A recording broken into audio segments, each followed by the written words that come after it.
Música. Bom, música quando toco as notas certas.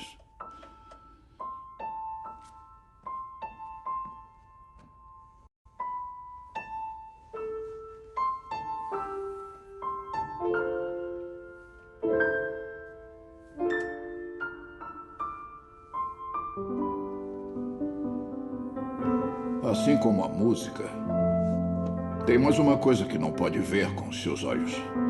Uma coisa que fica bem dentro de você. Uma coisa que as injeções da manhã tiram de você. Mas pensei que as injeções fossem para nossa saúde. Não, elas tiram uma coisa. O quê? Emoções. São como os sentimentos? Sentimentos são só sentimentos. Estão na superfície. Mas emoções são profundas, primitivas, se prolongam. E Jonas, você pode não entender onde está ou o que está acontecendo, mas não pense no que está vendo. Escute. Escute o que está te chamando por dentro.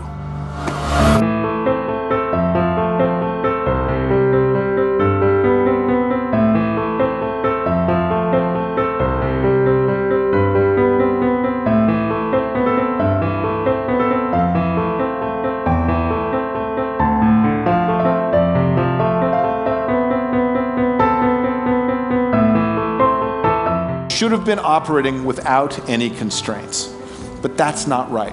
They were operating with social constraints rather than contractual ones. And critically, the social constraints created a culture that was more generous than the contractual constraints did. Free cultures get what they celebrate.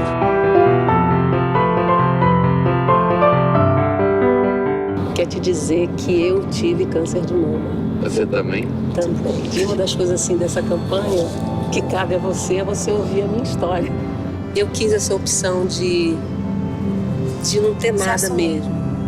De poder abraçar você e estar no meu corpo junto do seu corpo.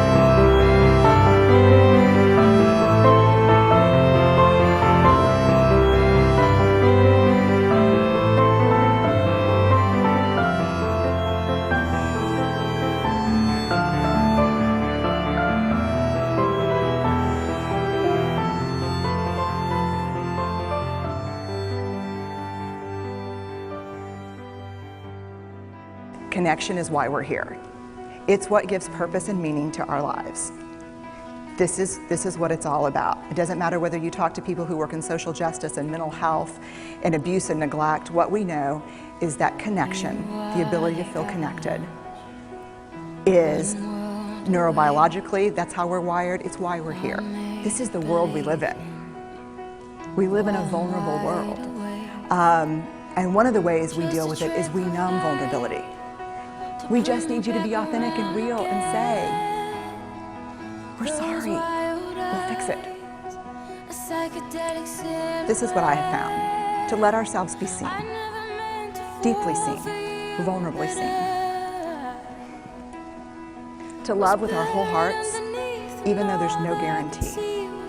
And that's really hard, and I can tell you as a parent, that's excruciatingly difficult. To practice gratitude and joy in those moments of kind of terror when we're wondering, can I love you this much? Can I believe in this as passionately? Can I be this fierce about this? Just to be able to stop and instead of catastrophizing what might happen, to say, I'm just so grateful. Because to feel this vulnerable means I'm alive. And the last, which I think is probably the most important, is to believe that we're enough. Because when we work from a place, I believe, that says, I'm enough, then we stop screaming and start listening. We're kinder and gentler to the people around us, and we're kinder and gentler to ourselves. Glorious, we transcend into a psychedelic silhouette. I never meant to fall for you. When a leader makes the choice to put the safety and lives of the people inside the organization first, to sacrifice their comforts and sacrifice the tangible results so that the people remain and feel safe and feel like they belong, remarkable things happen. We call them leaders because they go first. We call them leaders because they take the risk before anybody else does. We call them leaders because they will choose to sacrifice so that their people may be safe and protected and so their people may gain. And when we do, the natural response is that our people will sacrifice for us. They will give us their blood and sweat and tears to see that their leader's vision comes to life. And when we ask them, why would you do that? Why would you give your blood and sweat and tears for that person? They all say the same thing. Because they would have done it for me. And isn't that the organization we would all like to work in?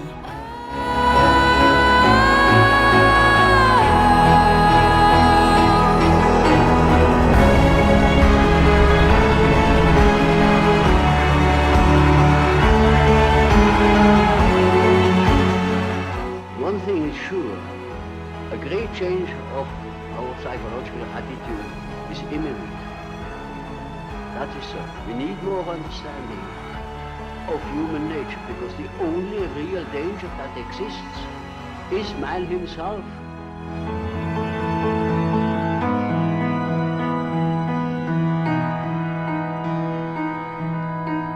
My salvation,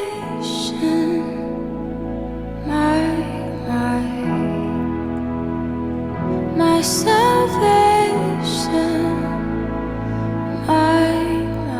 de mirar lo que no se mira, pero que merece ser mirado, las pequeñas, las minúsculas cosas de la gente anónima, de la gente que los intelectuales suelen despreciar.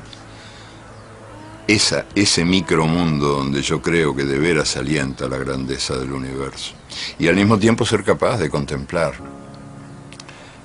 el universo desde el ojo de la cerradura, o sea, desde las cosas chiquitas asomarme a las cosas que son más grandes, ¿no? A los grandes misterios de la vida.